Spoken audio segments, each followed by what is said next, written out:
শেখ হাসিনার সরকার পতনের আগের দিন ৪ আগস্টেও ছাত্র জনতা হত্যার সমর্থনে বিক্ষোভ করা শিক্ষা ক্যাডারের বেশিরভাগ কর্মকর্তা স্বপদে বহাল। দলীয় বাহিনীর ভূমিকায় থাকা শিক্ষা ভবনের সেই কর্মকর্তাদের কেউ কেউ ভুল পাল্টেছেন এরই মধ্যে।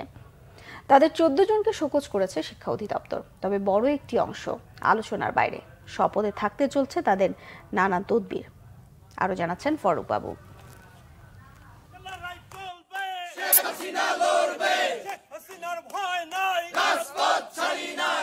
স্লোগান দেয়া ব্যক্তিরা কোনো রাজনৈতিক দলের কর্মী নয়, মাধ্যমিক ও উচ্চ মাধ্যমিক অধিদপ্তরের কর্মকর্তা।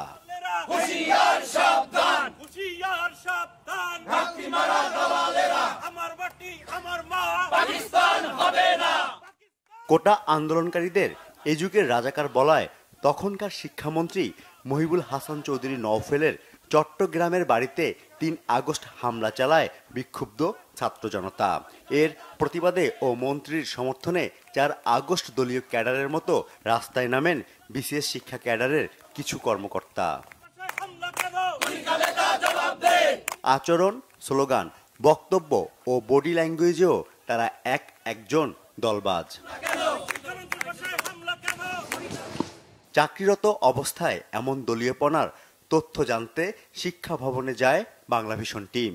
৪ আগস্ট স্লোগান দেয়া শিক্ষা ক্যাডারের কয়েকজনের দেখা মিললেও তারা এড়িয়ে যান, কথা বলতেও রাজি হননি।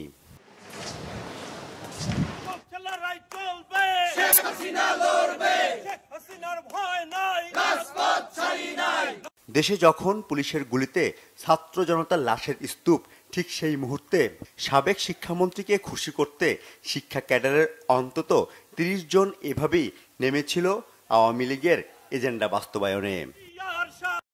দলীয় এজেন্ডা বাস্তবায়নে মাঠে নামা ব্যক্তিদের মধ্যে রয়েছেন মাধ্যমিক ও উচ্চ মাধ্যমিক অধিদপ্তরের শিক্ষা কর্মকর্তা, সহকারী পরিদর্শক, গবেষণা কর্মকর্তা, উপপরিচালক, অতিরিক্ত পরিচালক, সহকারী পরিচালক সহ অনেকে।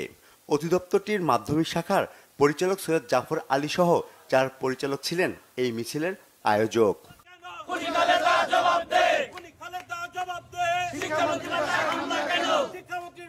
স্লোগানে গলা ধরার জন্য কর্মকর্তাদের জড়ো করেন পরিদর্শন ও নিরীক্ষা অধিদপ্তর থেকে বদলি হওয়া ২৪তম বিসিএস এর কর্মকর্তা ডক্টর এনামুল হক ও ৩৩তম বিসিএস কর্মকর্তা আব্দুল্লাহ আল মামুন।